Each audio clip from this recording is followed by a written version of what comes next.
আসসালামু আলাইকুম। আমি এখন আছি ডাক্তার নুরুল আমিনের বাড়িতে, বলতে এখানে অনেকে এটাকে বড় সাহাবাই নামে চিনে থাকে।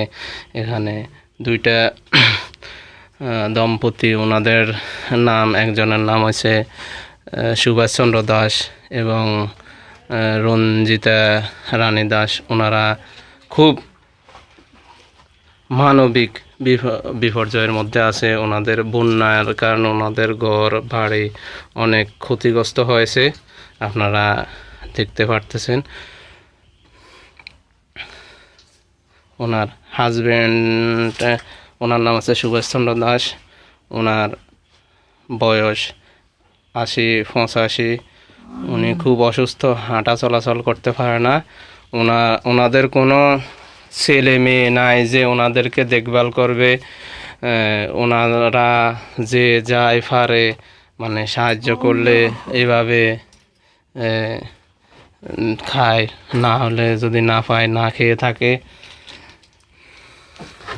ওনাদের ঘরের বর্তমান অবস্থা দেখতেছেন, খুব খুব খুব খারাপ অবস্থায়।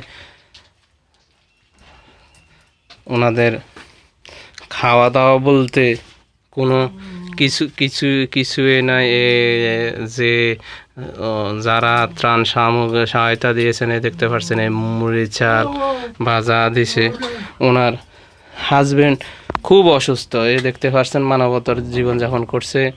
ঘরে বিদ্যুৎ আছে কিন্তু ঘরে কোনো ফাঁকা নাই। বা ধরেন আমরা যদি কোনো স্বাভাবিক মানুষ যদি এই ঘরে আসি, আমরা 5 মিনিট কি 1 মিনিটও থাকতে পারবো না।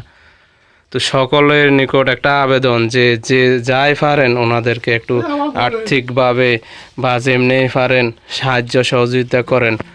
ওনারা এত নম্র, যেটি এদিকে আসেন। ওনাদের আবার ঘরের অপর দৃশ্য দেখতেছেন।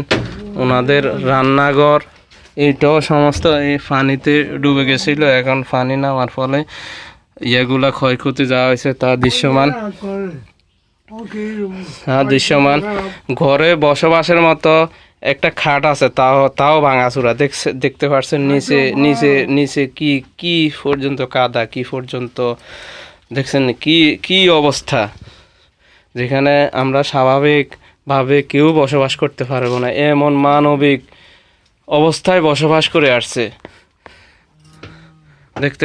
উনি যে সময় বয়স ছিল বা ওইখানে কাজ কাম করে খেত, এখন ওনার ওয়াইফ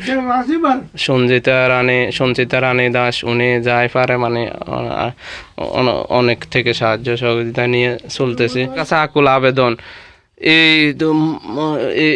ওনারা মানবিক ভাবে মানে খুব অসহায়, ওনাদেরকে সবাই সাহায্য সহযোগিতা করে।